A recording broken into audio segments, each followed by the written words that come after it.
योगस्थः कुरु कर्माणि संगम त्यक्त्वा धनंजय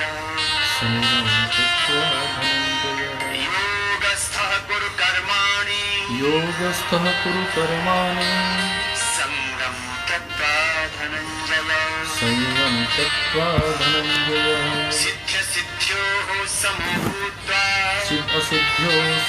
भूत्वा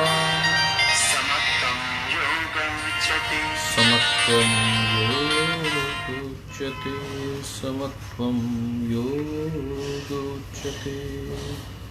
ओम श्री परमात्मने नमः।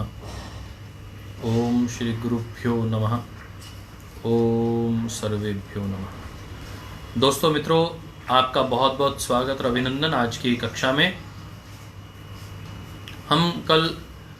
हमने चौथा अध्याय जो चतुर्थ उपदेश आरंभ किया था हठ योग प्रदीपिका में, और उसमें हमने समाधि के विषय में जानने का प्रयास किया था। उन्होंने कहा कि samadhi is the state of consciousness in which there is no fluctuation, जहाँ कोई फ्लक्चुएशन नहीं है, कोई ऑसिलेशन नहीं है।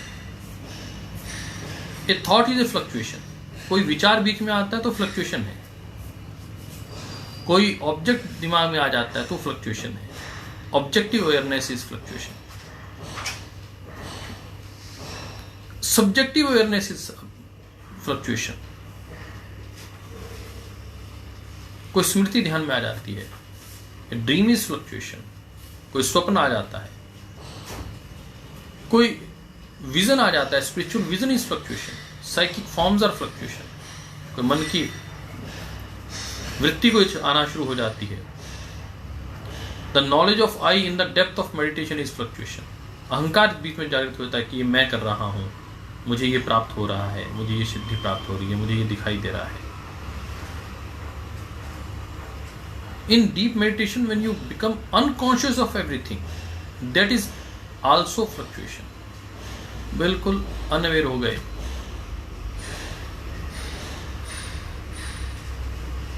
थॉट होना और थॉट नहीं होना,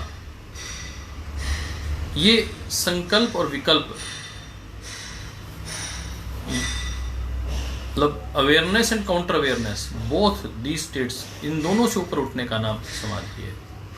इन the deepest mental states the sankalpa vikalpa keep on taking place, but when sankalpa vikalpa dies then a state emerges, that is called samadhi. आपके अंदर विचार पैदा हो रहा है, संकल्प पैदा हो रहा है, विकल्प पैदा हो रहा है, और वह आपकी जो पर्सनैलिटी है, जो आपका मनस है, उसमें वो डिसॉल्व हो रहे हैं। वह when sankalp and vikalp dies then a state emerges, that is called samadhi. संकल्प और विकल्प से भी परे जो स्थिति है उसे समाधि कहा जाता है। तो हम शुरुआत में विचार के साथ अंदर ध्यान में एंटर करते हैं, उसे सविचार, फिर निर्विचार होने का प्रयास करते हैं, सबीज, निर्बीज, फिर संकल्प और निर्विकल्प, संकल्प, निर्विकल्प, विकल्प, और बाद में बीज और निर्बीज समाधि। बिल्कुल बीज ही समाप्त हो गया। बीज मायने कि आपका जो फुटप्रिंट है, the impression on your soul is called संस्कार।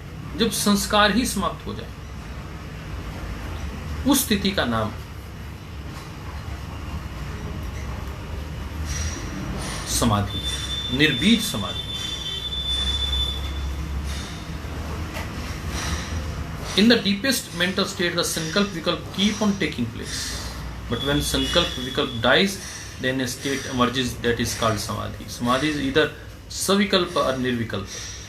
Savikalpa is samadhi or super consciousness with vikalpa. And counter awareness, where the nirvikalpa is samadhi without any vikalpa.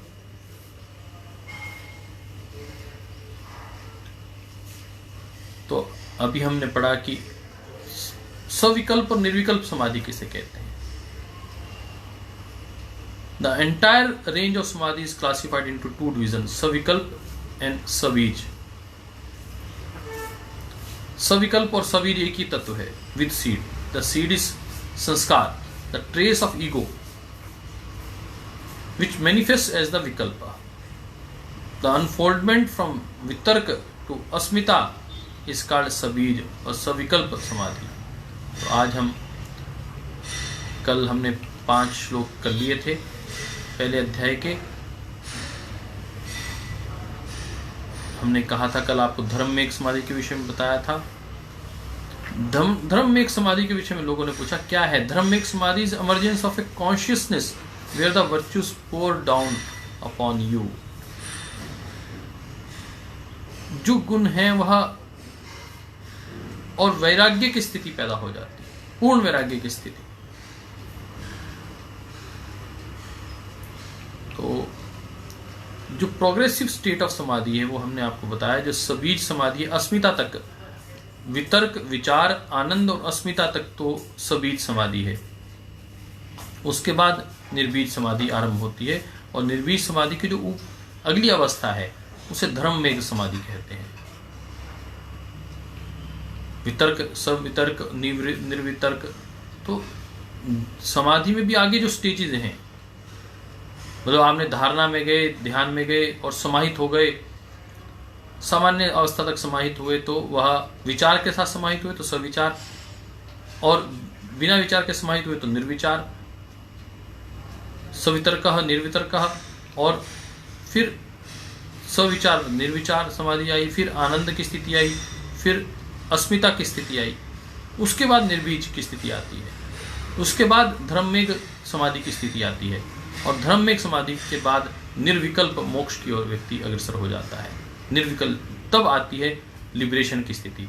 तो सामान्य समाधि जो है वो समाहित होना समाधि है, परंतु समाधि के बाद जो 6 कंडीशंस और आ रही हैं, आप देख रहे हैं कि वितर्क, विचार, आनंद, अस्मिता, निर्बीज, धर्म में, इसके बाद जो स्टेट आती है उसके बाद व्यक्ति मोक्ष को प्राप्त करता है।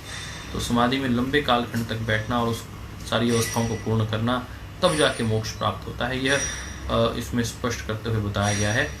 अभी हम जो बात कर रहे थे, कल हमने बात की थी कि जैसे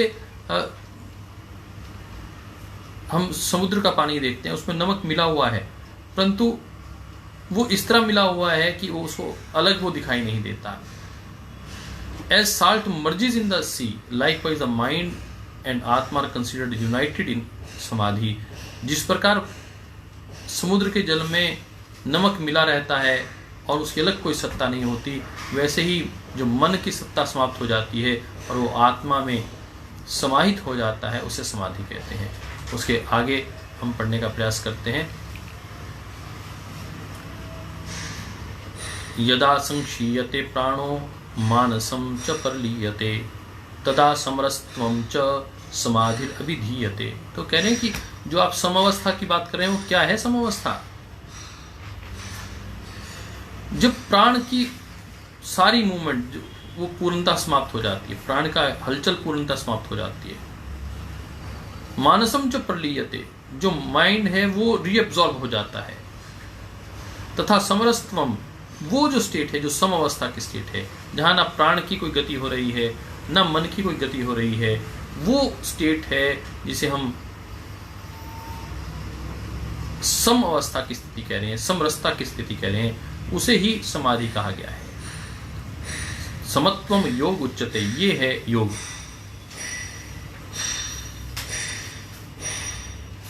तो उसके बाद उन्होंने कहा कि तत्समम च द्वैरोक्योर ऐक्यम जीवात्मा परमात्मनो। तो कह रहे हैं कि फिर ये सम अवस्था क्या है? तत्समः, when the twofold nature of individual soul and the cosmic soul, द्वयो ऐक्यम जीवात्मा परमात्मनो, प्रणष्ट सर्व संकल्पः समाधि स्वविधीयते। प्रणष्ट सर्व संकल्पः, सब प्रकार के संकल्प समाप्त हो जाते हैं, समाधि स्वविधीयते, उसे ही समाधि जानना चाहिए। Twofold nature of individual soul and cosmic soul, they merges with each other, वो they become one, जब वो दोनों एक हो जाते हैं, all desires and identifications are destroyed and that is considered the samadhi। तो हमने यह समाधि की विभिन्न प्रक्रियाओं को जानने का प्रयास किया और बहुत सुंदर तरीके से इसमें समाधि क्या है और समाधि की अवस्था को कैसे प्राप्त किया जाता है उसके विषय में कहा गया है। Mind is said to be the composed of 24 elements. Sankhya Yoga जिन्होंने पढ़ा है, कहा जाता है कि योग दर्शन के लिए सांख्य योग पढ़ना भी आवश्यक है। दोनों पूरक हैं, दोनों को पढ़ना भी आवश्यक है। अब मैंने कहा कि आज हम परमानंद परमहंस के पुस्तकों का भी अध्ययन कर रहे हैं, उसके विषय में भी अयंगार जी की पुस्तक भी पढ़ रहे हैं और उन सब पुस्तकों के जो मूल तत्व हैं वो आपके सामने रखने का प्रयास कर रहे हैं। Mind is said to be composed of 24 elements, 5 ज्ञान इंद्रियां, 5 कर्म इंद्रियां, 5 तन्मात्राएं और 5 तत्व महाभूत और 4 अंतःकरण जो मन की स्थिति है। मन, चित्त, बुद्धि, अहंकार, जो मन है, मन, चित्त, बुद्धि और अहंकार, तो ये 4, तो ये ऐसे 24 तत्व हैं। It means that perception through the senses has to be isolated from the mind. Cognition of the tanmatras eliminated, manas separated from chitta, chitta separated from buddhi, buddhi separated from ahankara, then dissolution of each function has to occur, then we can achieve the samadhi. Only then can individual consciousness dissolve again into its pure source, that is called samadhi. तो यह अपने आप में एक महत्वपूर्ण विषय आया है कि जो मन के 24 तत्व हैं, उनकी सारी जो क्रियाएं हैं, जब वो समाप्त हो जाती हैं तब व्यक्ति समाधि की स्थिति को प्राप्त करता है। तो मन की 24 जो उसके एलिमेंट है, कंपोनेंट्स हैं, जो उसके मूल तत्व हैं, ज्ञानेंद्रियां, कर्मेंद्रियां, उनके द्वारा जो प्राप्त किया जा रहा रस है, तन्मात्राएं, शब्द स्पर्श रूप रस गंध, पृथ्वी जल वायु आकाश अग्नि, ये 5 तत्व और 4 अंतःकरण, उसके विषय में बात कर रहे हैं। तो यह 24 तत्वों को पूर्णतः जब हम आपस में वो सब लोग अलग हो जाते हैं, मन से चित्त सेपरेट हो जाता है, फिर बुद्धि से हो जाता है, बुद्धि सेपरेट हो जाती है अहंकार से, फिर इन सब का आपस में लय हो जाता है आत्मा में, तब जो स्टेट आती है वो समाधि की स्टेट है। Just as the matrix of sodium ions and chloride ions combined together in a crystal makes an individual substance salt, जैसे सोडियम और क्लोराइड आपस में मिल जाते हैं, NaCl, सोडियम क्लोराइड, NaCl जब एक साथ मिल जाते हैं तो क्या बन जाता है, तो एक तत्व बनता है, वह है नमक। ऐसे ही जब मन आत्मा में लीन हो जाता है, पूर्णतः अपने आप को एब्जॉर्ब कर देता है और एक तत्व बन जाता है, वो कॉस्मिक जो सोल बन जाता है, सुपर सोल के साथ जब इंडिविजुअल सोल, इंडिविजुअल कॉल जो कॉन्शियसनेस है, जो उसमें डिजॉल्व हो जाती है, जो प्योर सोर्स है उसमें डिजॉल्व हो जाती है, तो जो एक स्टेट बनता है उसे समाधि की स्टेट कहते हैं। But when added to water, the ion separated into solution by binding with the hydrogen and hydroxide ions of the water, so the elements of individual mind merges with the universal mind in nirvikalp samadhi. परंतु जब वही salt, वो समाधि की स्थिति जब उस परमपिता परमात्मा के उस जल के साथ मिलती है, तो वो तत्व आपस में अलग अलग हो जाते हैं पानी में जाकर, जो वो निर्विकल्प स्थिति आ जाती है। जो सोडियम है, क्लोराइड है, एक साथ मिलकर वो साल्ट बन गया। साल्ट जब जल के साथ मिला, उस परम तत्व के साथ मिला, तो कहते हैं water the ion separate into solution by binding with the hydrogen and hydroxide ion हो जाता है। और सो the elements of individual mind merges with the universal mind, जो एक व्यक्ति के मन की स्थितियां हैं, संस्कार हैं, चित्त है, चिंतन है, बुद्धि है, वह ईश्वरीय जो चिंतन मन है उसमें वो समाप्त हो जाता है, निर्विकल्प। कोई उसके बाद फिर संकल्प विकल्प की कोई स्थिति नहीं रहती। यह स्थिति के विषय में चर्चा कर रहे हैं, और हम यदि इसको और समझने का प्रयास करें, इसको और एक्सपेंशन देने का प्रयास करें, तो हम पाएंगे कि राजयोगस्य महात्म्यं को वा जानति तत्वतः जानम मुक्ति स्थिति सिद्धिर गुरुर्वाक्येन लभ्यते।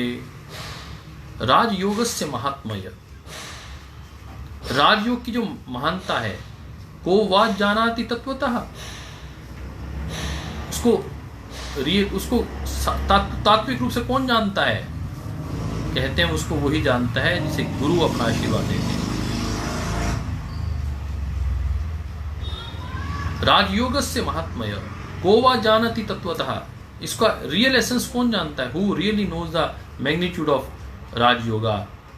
ज्ञान मुक्ति स्थिति, ज्ञान मुक्ति और स्थिति,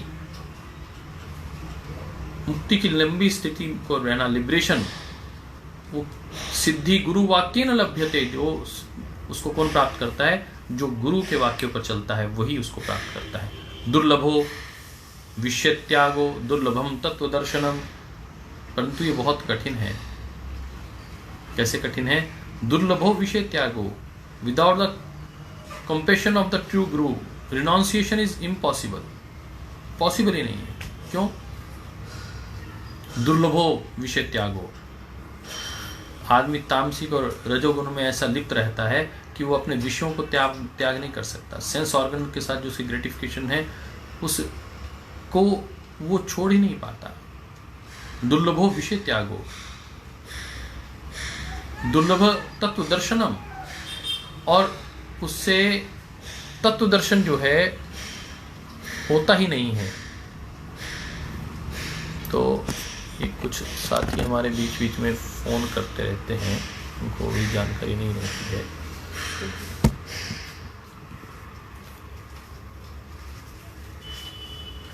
तो हम कह रहे थे कि दुर्लभो विषय त्यागो, दुर्लभम तत्व दर्शनम, दुर्लभो सहजावस्था सद्गुरु करुणा बिना।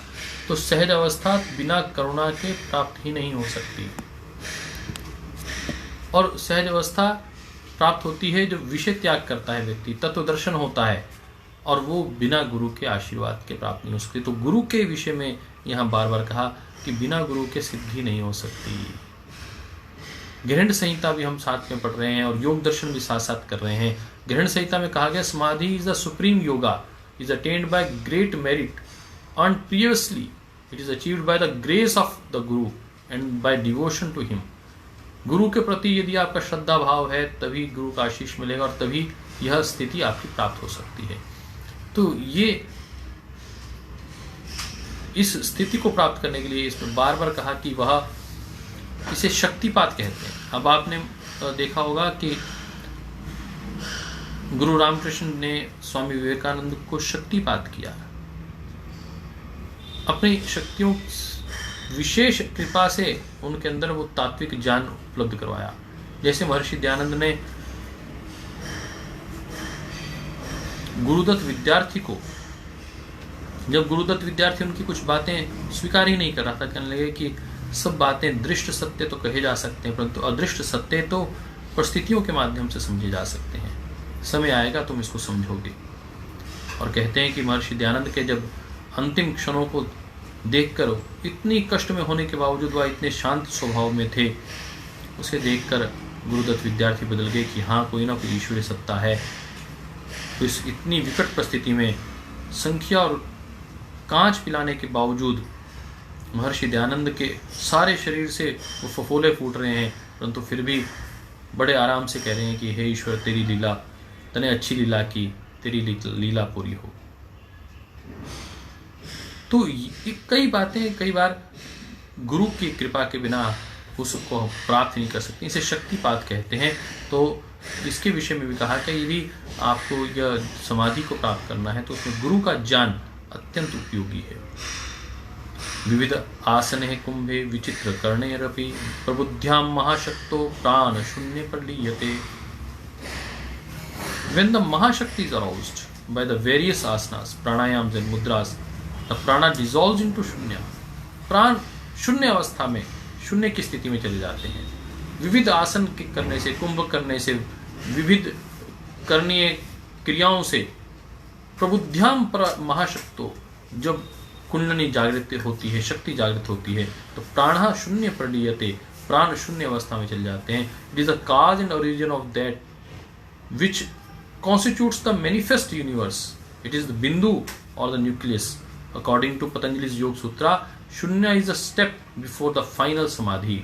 The word Shunya is also used generally to describe the unfolding process between Asmita Samadhi and Nirvana Samadhi.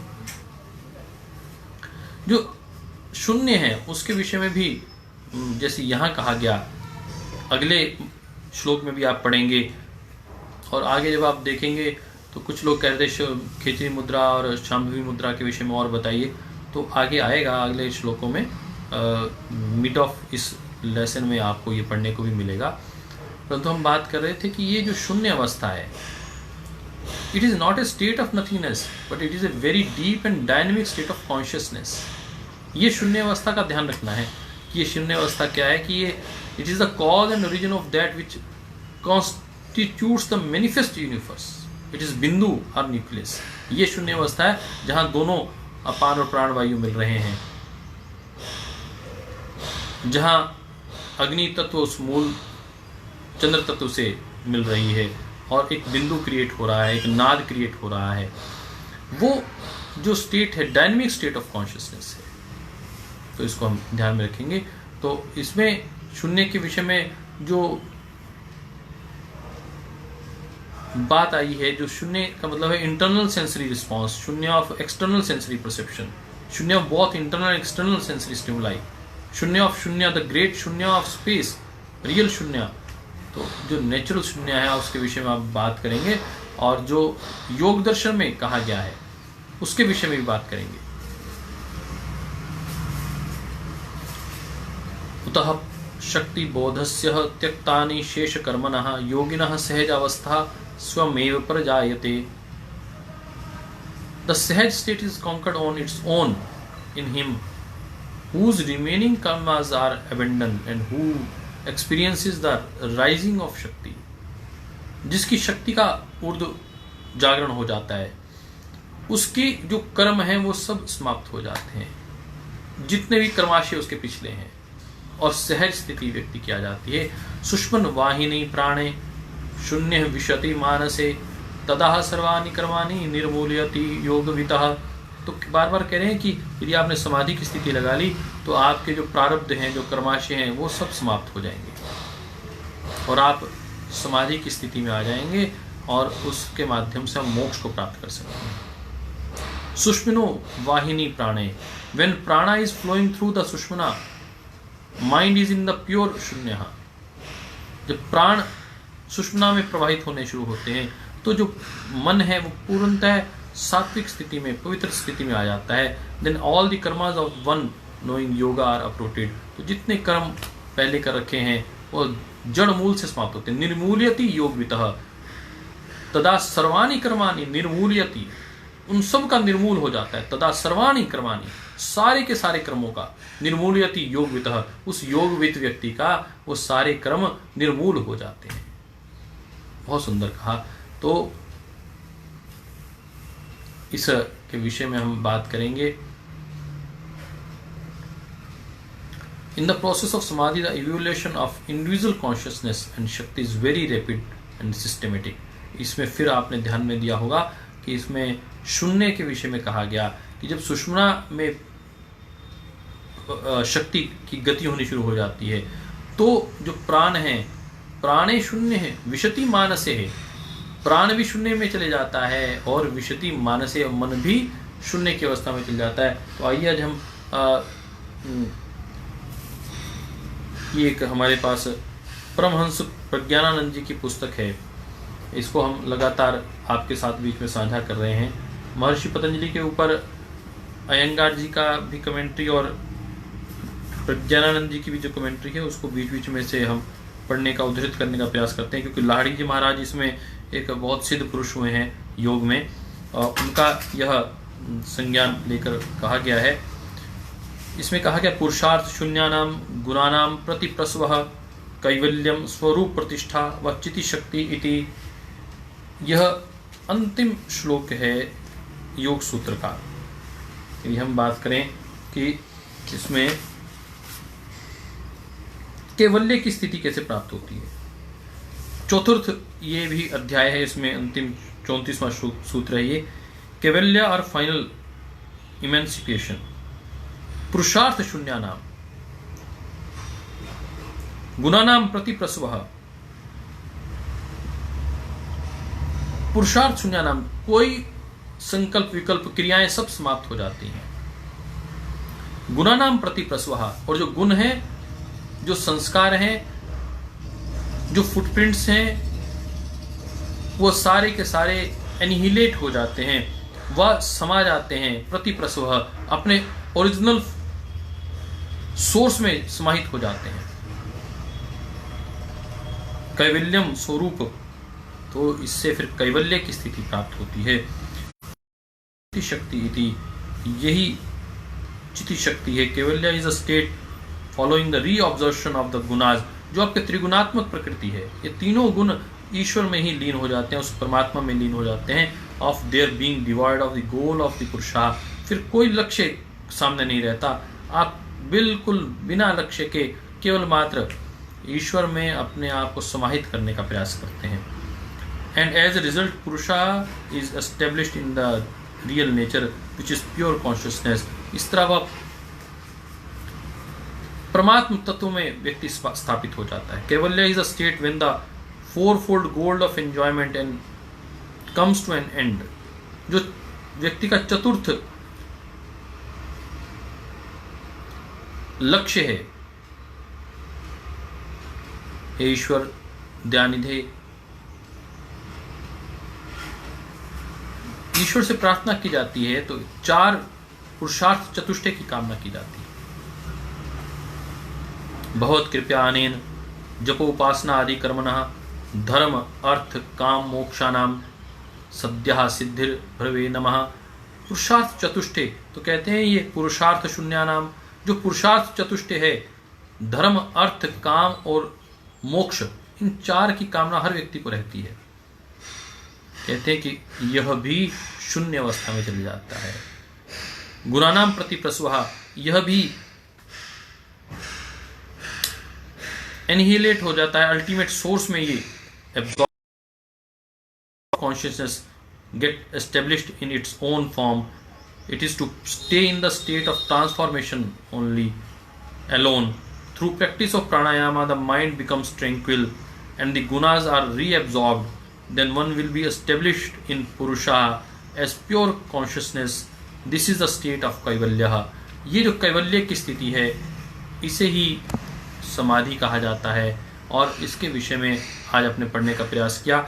यदि हम कल कुछ साथियों ने कहा कि हम चक्रास हमें समझ में नहीं आए, जब आप स्पाइन की बात कर रहे थे आप आज्ञा चक्र को पीछे बता रहे थे, हम तो आज तक जानते थे कि आज्ञा चक्र यहाँ पर है।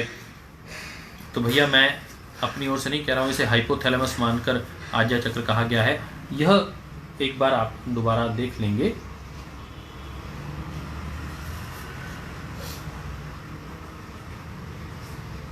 चक्रों की ये स्थिति है। तो हम आज हम जिन चक्रों के विषय में बात कर रहे हैं उनसे आगे निकलकर किस प्रकार हम समाधि की अवस्था को प्राप्त कर सकते हैं, शून्य अवस्था को कैसे प्राप्त कर सकते हैं, उसकी हमने चर्चा की। और जो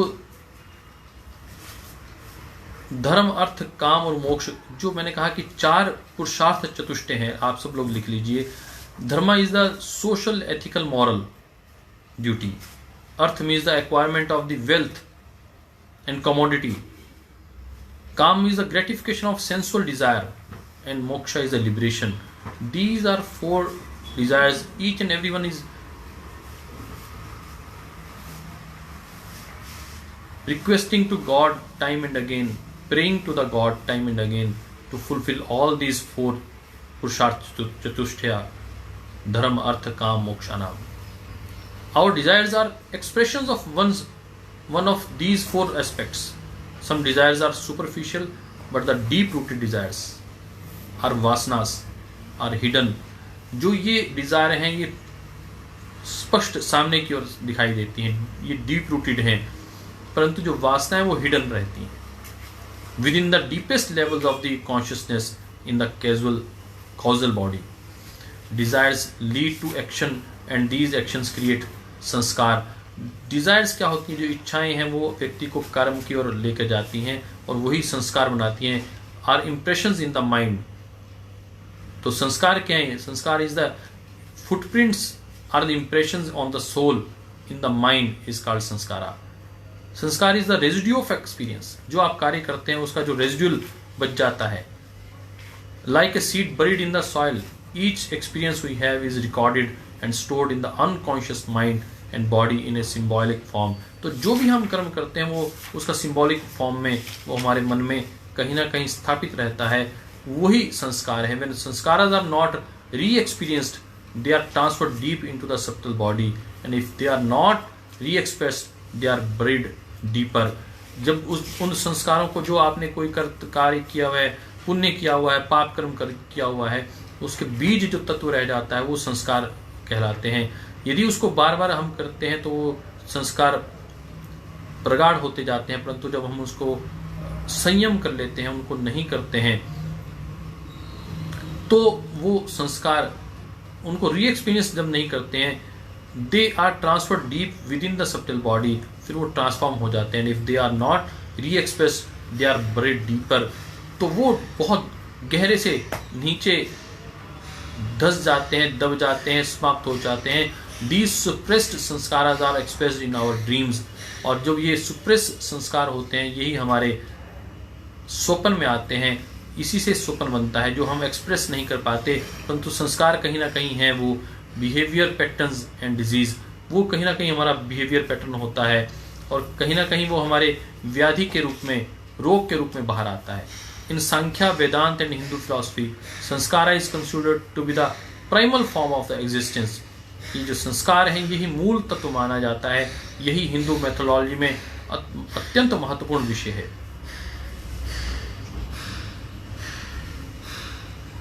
तो हमने कहा कि पुरुषार्थ चतुष्टय, पुरुषार्थ चतुष्टय में क्या चार चीजें आती हैं? धर्म, व्यक्ति धर्म कमाना चाहता है, अर्थ धन कमाना चाहता है, काम अपनी डिजायर्स को पूरा करना चाहता है, मोक्ष और ईश्वर को प्राप्त करना चाहता है।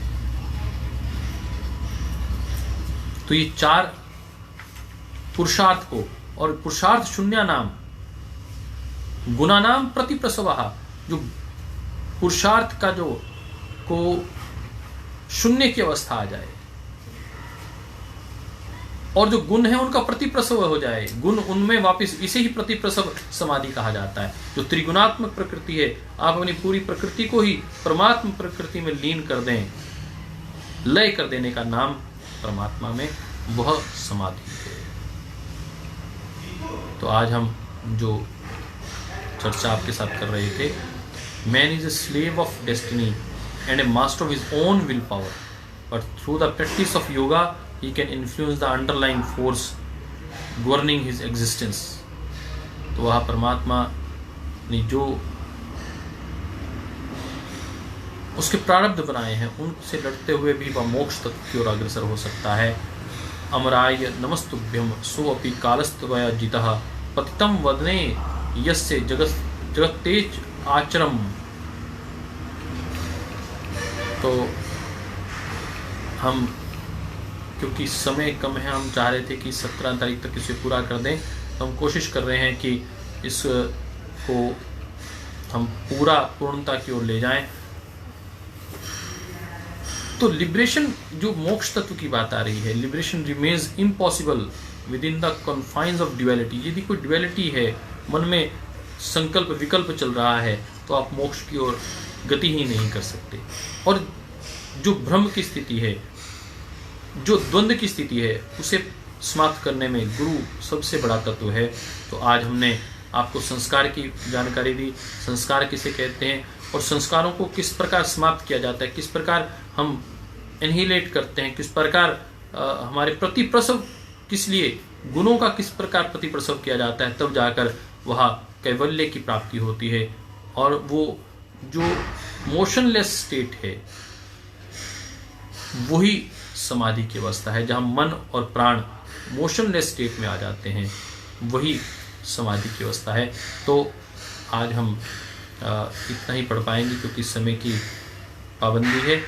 फिर भी मेरा यूँ मन था कि हम थोड़ा सा प्रतिदिन और पढ़ें, ताकि हम इसको जल्दी से जल्दी समाप्त कर पाएं। ज्ञात्वा सुष्मनः स अभेददम कृत्वा वायुं च मध्यगमा स्थित्वा स्थैव सुस्थाने ब्रह्मरंध्रे निरोधयेत्, staying in the most suitable place, having found out how to penetrate sushmana and make the prana flow through the middle passage, it should be blocked in the brahmarandhra, the center of higher consciousness। तो कहते हैं कि आप ना, the place of sadhana has to be conducive for your practice, it must be quiet and free from disturbance which can distract your practice। this has been discussed in chapter 1। आपका जो स्थान है वो बहुत शांत और सौम्य होना चाहिए, जैसे चारों तरफ से आवाज आ रही है वैसा नहीं। When the way to arouse कुंडली has been discovered, जब कुंडली को जागृत करने का आपको रास्ता मिल जाए, experience will unfold by themselves as each of the chakras is pierced, और जब सभी चक्रों से को बीधती हुई वह शक्ति ऊपर की ओर आ जाए, the union of Shakti or energy and Shiva or consciousness in the higher brain center is depicted in Tantra। तो यह जो फाइनल यूनियन है, जो शिव और शक्ति का मिलन है, इसे समाधि अवस्था कहा गया है। ज्ञात्वा सुष्मनः वायुं च मध्यगमा, वायु और जो शक्ति है वो मध्यम अर्थात सुषुम्ना नाड़ी में आ जाती है। स्थित्वा स्थैव सुस्थाने, और वहाँ वह स्थापित रहती है। ब्रह्मरंध्रे रंध्रे निरोधेत, और रंध्र में उसको रोका जाता है। तो सूर्यः चंद्रमसौ धत्तः कालम रात्रिम दिवात्मकम भोक्तृ सुष्मनः कालस्य गुह्यम एतद् दाह्यतमम्। The sun and moon divided time into day and night. सूर्य और चंद्रमा जो हमें काल के विषय में बताते हैं, क्योंकि दिन और रात होता है, परंतु भोक्तृ सुष्मनः कालस्य, परंतु जो सुष्मना है, जब आदमी उसमें स्थित हो जाता है, सुष्मना जिसकी जागृत हो जाती है, तो वो काल को ही खा जाती है, अर्थात फिर काल का पता ही नहीं चलता। लोग सोचते हैं कि अरे इतना समय हो गया है, व्यक्ति समाधि में इतने कालखंड से बैठा है, उसको पता ही नहीं चलता। अर्थात जो सूर्य और चंद्र काल की गति को बाधित करते हैं, काल के विषय में बताते हैं, दिन और रात को बांटने का काम करते हैं, परंतु जब ये सुष्मना जागृत हो जाती है तो भोक्तृ सुष्मनः कालस्य, तो वह सुष्मना ही उस टाइम को कंज्यूम करने लग जाती है। और this is the conveyed secret, यही गुह्यतम जो है सीक्रेट है, ये आपके साथ वो साझा कर रहे हैं कि समाधि में व्यक्ति को फिर पता नहीं चलता वो कितने लंबे समय तक बैठता है। The period of time when day meets night is known as sandhya. तो ये जो संध्या काल है, इसके विषय में कहा गया कि जो आत्म तत्व को ध्यान के लिए उत्तम जो समय है वो संध्या काल का समय है। द्वासप्तति सहस्त्राणि, द्वसप्त इति सहस्त्राणि नाड़ी द्वाराणि पंजरे सुष्मनः शांभवी शक्ति शेषास्तवेव निरर्थकः। तो द्वासप्ति सहस्त्राणि कहते हैं कि 72,000 नाड़ियां हैं। नाड़ी द्वारानि पंजरे, जो पंजर है अर्थात जो बॉडी है उसके नाड़ी द्वार, उसका जो उस केज में, पिंजर मतलब उस बॉडी केज में द्वासप्ति सहस्त्राणि जो 72,000 नाड़ियां हैं, उनकी जो ओपनिंग है, the pranic channel, opening of the pranic channel called the nadi द्वारानि। सुष्मना शांभवी शक्ति ही, sushumna is the shambhavi, the remaining nadis are unimportant. शेषास्त्व निरर्थका, वो कहते हैं 72,000 नाड़ियों में सबसे महत्वपूर्ण जो नाड़ी है वो सुष्मना नाड़ी है, बाकी सब नाड़ियां तो कोई मायने ही नहीं रखती हैं। अर्थात सुषुम्ना नाड़ी का इतना व्याख्यान किया गया और सुषुम्ना नाड़ी को इतना महत्वपूर्ण बताया गया है। यह हमारे ऋषियों की जो प्रक्रिया है वह इस बात को बार बार कहती है कि हमें किसी एक चीज़ पर जब विशेष बल दिया जाता है तो उसका गौरव गान विशेष रूप से किया जाता है। तो वह गौरव गान कर रहे हैं सुषुम्ना नाड़ी का कि जो शांभवी शक्ति है, सुषुम्ना है, वह एक नाड़ी ही सबसे महत्वपूर्ण है उस 72,000 नाड़ियों में से। और वो जो प्राणिक चैनल्स की ओपनिंग है उसकी कोई मायने नहीं है, परंतु सुषुम्ना नाड़ी का ओपनिंग होना ये सबसे महत्वपूर्ण है। तो cleansing of internal pranic channel we can achieve it by way of the pranayam. Pranayam can cleanse the internal pranic channels. तो यह अत्यंत महत्वपूर्ण विषय बताया, परंतु उन्होंने कहा कि opening of the sushumna and channelizing it, channelizing the shakti by way of शक्ति चालना मुद्रा is the ultimate. You have to achieve the ultimate position. There are 72,000 nadis throughout the cage of the body. Sushumna is the Shambhavi. The remaining nadis are unimportant. तो इसके लिए उसके ऊपर बार बार बल दिया जा रहा है। तो आज हमने 18 श्लोक पूरे किए। तो हमने जो पंच नाड़ी के में हम ध्यान में रखेंगे कि वह शक्ति चालन के साथ प्राण को साथ लेकर जा रहा है। प्राण और शक्ति दोनों का ही सुषुम्ना में प्रवेश हो रहा है। और पंच प्राण और पंच उपप्राण, इसको आप याद रखेंगे तो फिर आपको समझना आसान होगा। आगे इसके विषय में भी विशेष चर्चा आएगी। तो कल हम वायु के विषय में और अच्छा पढ़ेंगे कि जो प्राण वायु है वो किस प्रकार कार्य करती है। आज हमने शून्य के विषय में पढ़ने का प्रयास किया कि शून्य अवस्था क्या है, और आज हमने आपको विशेष रूप से चक्र दिखाने का भी प्रयास किया।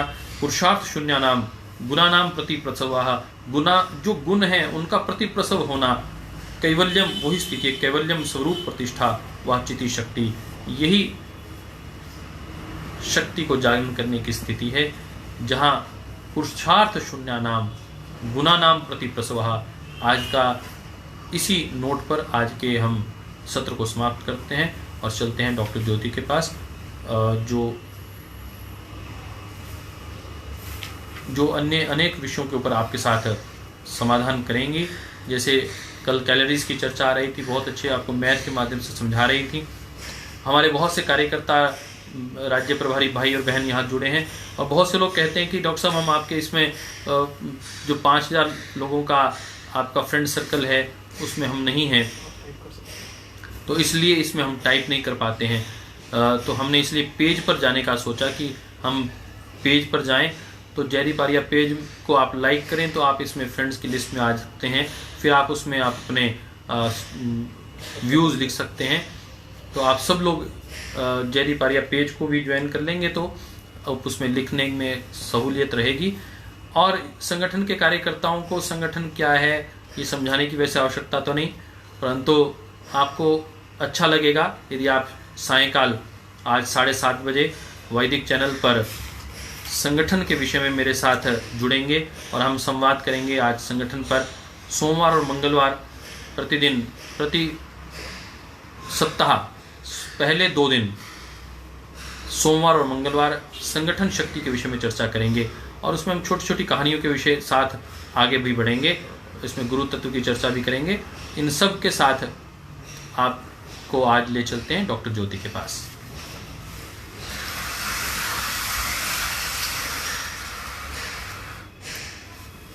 ओम। सभी योग साधक साधिकाओं को मेरा सादर प्रणाम। भोजन रूपी कैलोरीज के रुपए आपने जमा करके अपने अकाउंट कर लिए होंगे, तो उसमें आगे चलते हैं कि भोजन करने में क्या क्या सावधानी या क्या क्या विशेष ध्यान रखना चाहिए। लगभग ये अध्याय अब अन्वय स्रोतस समापन की ओर है।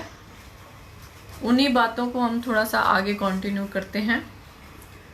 एक बार जो आवश्यक चीज़ें जो हमें पूरे दिन में लेनी थी वो आपको बताई थी मैंने। आंवला, सौंफ, गिलोय, तुलसी ये सुबह के समय में ज़रूर लें। अंकुरित दालें, नट्स, दोपहर में छाछ, हरी सब्जी, बीच में कोई भी फल, मौसम का फल, और रात में हल्दी, मेथी, सौंठ, दूध, इनमें से कोई भी एक चीज़ रोज़ बदल बदल के रोज़ लेते रहें। इसके अतिरिक्त हमारे खाने में शहद, घी, गुड़, लहसुन, जीरा, लौंग आदि ये पदार्थ जरूर रोज़ कोई ना कोई शामिल होने चाहिए। उसके बाद हम कल जैसे देख रहे थे डाइट का, तो सबने पूछा कि डाइट फिर हम कम कैसे करें और वेट कम कैसे करें और वेट ज़्यादा कैसे करें।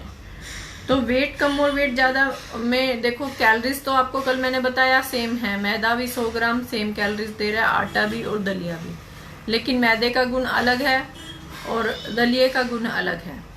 मैदा जो है वो कॉन्स्टिपेशन करता है, कब्ज करता है, अंदर चिपक जाता है, और जो दलिया है वो पेट को साफ करता है, मलों का शोधन करता है। तो इसी प्रकार आप देख के खाएं कि क्या चीज़ खा रहे हैं, उसका प्रभाव क्या है। दूसरा, उपवास जरूर रखें। कोई भी चीज़ जब अंदर कम होती है तो उसको ग्रहण करने की शक्ति हमारी बढ़ जाती है। जैसे पेपरों में बच्चे बहुत अच्छी सीटिंग्स देकर बहुत अच्छा पढ़ के अच्छे मार्क्स ले आते हैं। जितनी मेहनत वो सारा साल करते हैं उतनी पेपरों से थोड़ा समय पहले कर लेते हैं। तो इसीलिए बीच बीच में उपवास जरूर करें। हमें अपने स्टोर क्लीन करने हैं। दिवाली पे एक बार सफाई होती है स्टोर की, लेकिन सप्ताह में एक बार जरूर करनी चाहिए अपने शरीर के स्टोर की सफाई। उसके बाद जो सबसे महत्वपूर्ण बात यह है कि एक्सरसाइज एंड डाइट, बोथ, दोनों, एक चीज नहीं, exercise and diet is the key of weight gain and weight loss. दोनों की है। वेट बढ़ाना है तो भी एक्सरसाइज और डाइट, और वेट घटाना है तो भी एक्सरसाइज और डाइट, ये जरूरी है। उसके बाद अगर हम बिल्कुल डाइट घटा देंगे, हम कहें कि हमें एक्सरसाइज का तो टाइम नहीं मिलता, हमने वेट घटाना है, हम डाइट कम कर देते हैं, चलो खाना पीना हम कम कर सकते हैं, तो उसका नुकसान क्या होगा? आपका BMR लो हो जाएगा, अंदर बेसल मेटाबॉलिक रेट, जो हमारे कार्य करने के लिए उन्हें कम एनर्जी वो यूज़ करना शुरू कर देगा शरीर। जैसे आपके पास अगर हर महीने 500 रुपये आते हैं तो आप उसमें काम कर लेते हैं, और अब आगे पता चल गया कि हर महीने 300 रुपये आएंगे तो आप वही काम सब उसको व्यवस्थित करके 300 रुपये के लेवल पे ले आएंगे। तो इसी प्रकार शरीर भी एडजस्टमेंट कर लेता है, वो लो BMR पे काम करने लग जाता है। और उसके बाद जब आप देखते हैं कि नहीं अच्छा वेट नहीं घट रहा, तो खाने का कोई उसमें रोल नहीं है, तो हम खाना अपना नॉर्मल पे आ जाते हैं। जो आपने घटाया था उस पर शरीर ने सेटिंग कर ली कि इतने BMR पे शरीर चलेगा, और जब आप अपने नॉर्मल पे आए तो आपने कहा जी वजन बढ़ गया, क्योंकि शरीर को उस BMR की आदत थी और उससे आपने एक्स्ट्रा दे दिया। तो इसलिए हमें डाइट क्या लेनी है, डाइट जो हमारे शरीर, इंद्रिया, मन, आत्मा को प्रसन्न रखे, सही पोषण करे, और सबसे ज़्यादा क्या है हमारे चैलेंजिंग टाइम में हमारी बॉडी को दुरुस्त बनाए रखे। जब हमें किसी कारण से हम भोजन नहीं कर पा रहे हैं, कहीं हम इतना विशेष कार्य कर रहे हैं कि हमें भोजन थोड़ा सा हमें कम हमारी प्रकृति के अनुसार नहीं मिल रहा है, तो हम बीमार ना हों, जो हमारे चैलेंजिंग टाइम में हमारे लिए पोषण प्रदान करे, ऐसा भोजन हमें करना चाहिए। उसके बाद है कि प्रकृति की सभी चीज़ें प्राकृतिक आपको प्रयोग करनी चाहिए, और उनको अगर आपकी प्रकृति को सूट नहीं करती हैं तो उसके अकॉर्डिंग आप उसको संस्कारित कर लेंगे। जैसे अजवाइन डालकर हम कोई चीज़ की जो वायु बढ़ाने की क्षमता है वो कम कर देते हैं, तो इसी प्रकार से उस भोजन को संस्कारित कर लेंगे। उसके बाद था variation is necessary in exercise and diet. दोनों में वेरिएशन जरूरी है। जो एक्सरसाइज आप रोज करते हैं उससे थोड़ी बदल बदल के एक्सरसाइज कीजिए, उसका इफेक्ट आपको देखने को मिलेगा।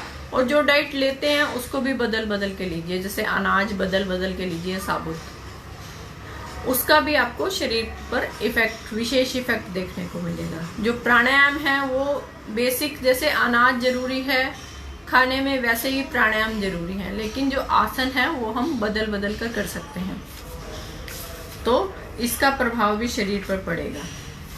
और इसके बाद जरूरी था कि बच्चे जो हैं वो फास्ट फूड अधिक लेते हैं, तो एक बार फास्ट फूड के बारे में भी देख लेते हैं। फास्ट फूड का निर्माण क्यों हुआ था कि लोग जब उस पे जा रहे काम पे जाएं तो उन्हें फ्रेश तैयार फूड मिल जाए जल्दी से, और वो उसको खाएं और चलते चलते खाएं और अपना कार्य करते चलें।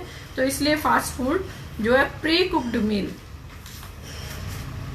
पहले से जो कुक होता है, रेडी होता है, और कई बार फ्रोजन, कई बार उसको पहले से बना के उसको फ्रिज में रखा जाता है, फिर आप जब आप जाते हैं रेस्टोरेंट में डिमांड करते हैं तो वो आपको माइक्रोवेव में हीट करके वो फ्रेश करके दे देते हैं। तो वही जो फूड है ये सारा फास्ट फूड इसको कहते हैं।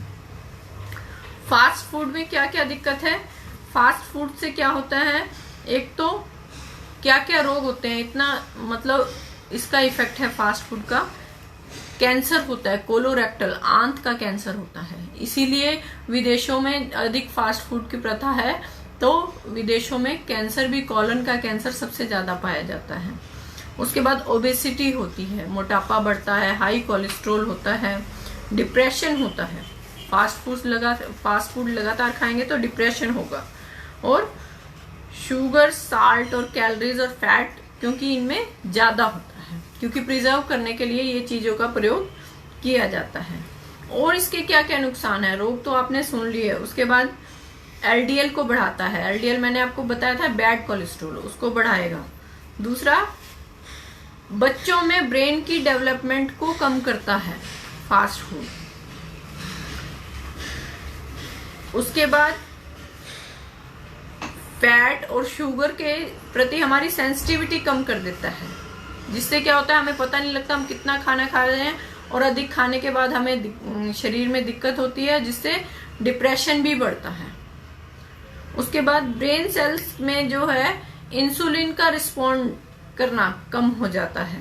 वो ब्रेन सेल्स जो है इंसुलिन को प्रॉपर रिस्पॉन्ड नहीं कर पाती हैं, इंसुलिन जो शरीर में बनता है उसको भी सेल ले नहीं पाती है, और जिससे ब्लड में शुगर का लेवल बढ़ जाता है, डायबिटीज होने के चांसेस ज्यादा हो जाते हैं। और फास्ट फूड भी एक प्रकार का नशा है।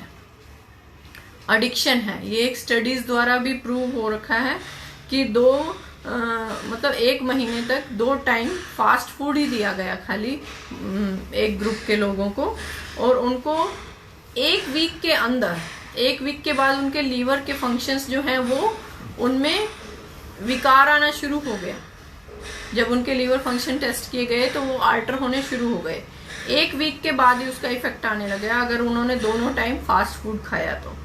जो लीवर फंक्शन टेस्ट है, जैसे ALT एक एंजाइम टेस्ट होता है, वो 22.1 से 69 पहुंच गया।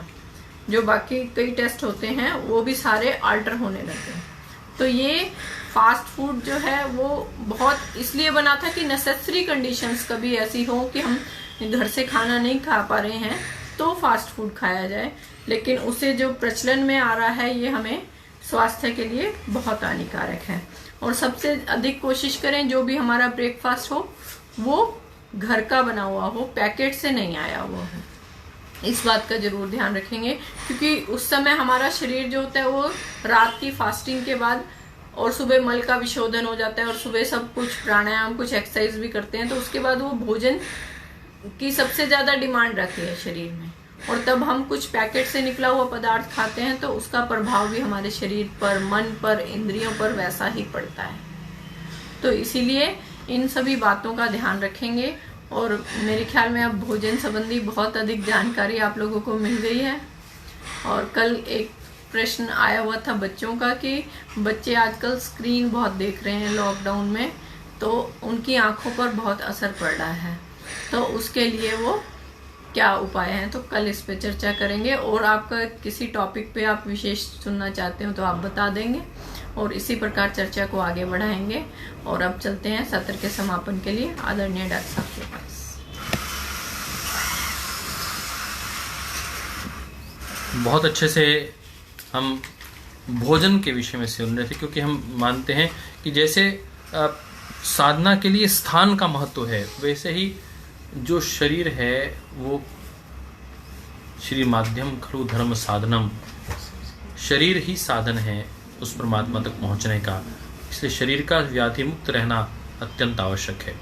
आइए आज के सत्र को समापन की ओर लेके चलते हैं। सायंकाल आपके घर में वैदिक चैनल के माध्यम से 7:30 बजे पहुंचेंगे, और आपका फीडबैक भी चाहेंगे कि उसके बाद आप फीडबैक भी देंगे।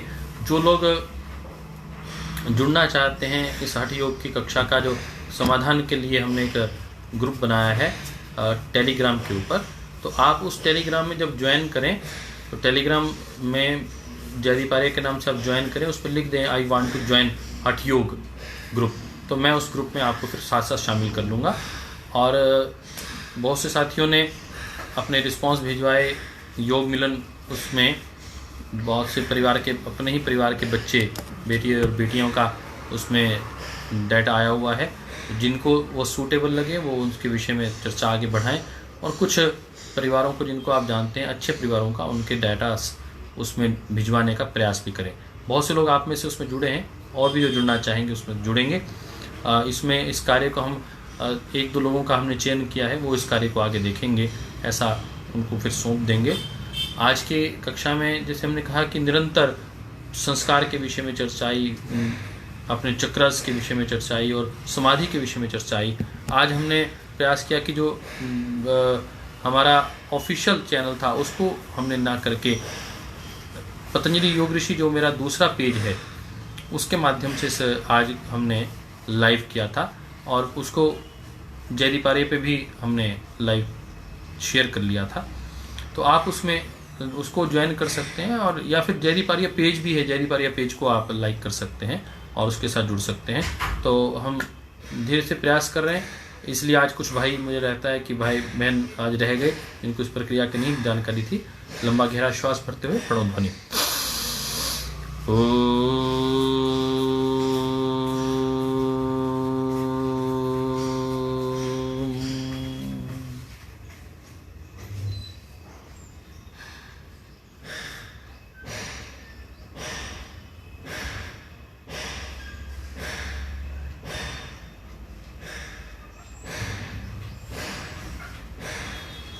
परमपिता परमात्मा की दिव्य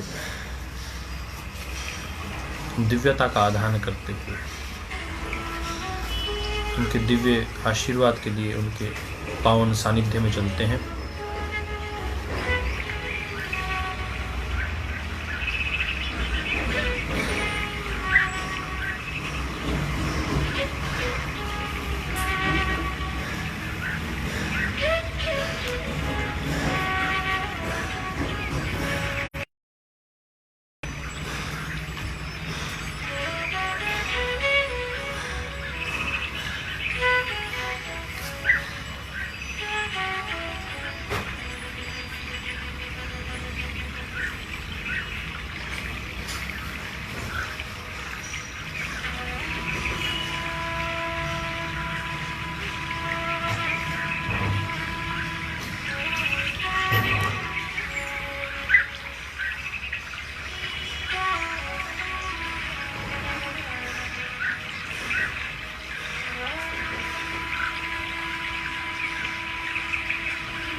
ईश्वर से प्रार्थना करते हैं सबके जीवन के मंगल के लिए। सर्वे भवन्तु सुखिनः, सर्वे सन्तु निरामयः, सर्वे भद्राणि पश्यन्तु, मा कश्चित् दुःखभाग् भवेत्। तेरा मंगल मेरा मंगल, सबका मंगल होए रे, सबका मंगल होए रे। प्रभु कृपा आप पर बनी रहे। ओम श्री परमात्मने नमः। ओम श्री गुरुभ्यो नमः। सर्वेभ्यो नमः। सर्वेषामपि सुखिनः भवन्तु। इस भाव के साथ आज के लिए इजाज़त। सायंकाल 7:30 बजे वैदिक चैनल पर फिर आपसे मिलेंगे। कल 11 बजे इसी समय अंतिम अध्याय जो चल रहा है हठ योग का, इसके समापन की ओर आगे बढ़ेंगे। भाई बापू पाडलकर जी ने कहा है कि ज़्यादा जल्दी ना करें, देखते हैं जैसा आप सब लोगों का मन होगा, क्योंकि ये है गंभीर विषय। इसमें बहुत तेज़ी से चलेंगे तो निश्चित रूप से कई चीज़ें छूट जाएंगी, क्योंकि हम 3 चीज़ें कवर कर रहे हैं, हठ योग भी, गहरण संहिता भी और योग दर्शन भी। चलिए, आप सबका बहुत बहुत आभार। सदा प्रसन्न रहिए और दूसरों को सदैव प्रसन्न रखिए। ओम।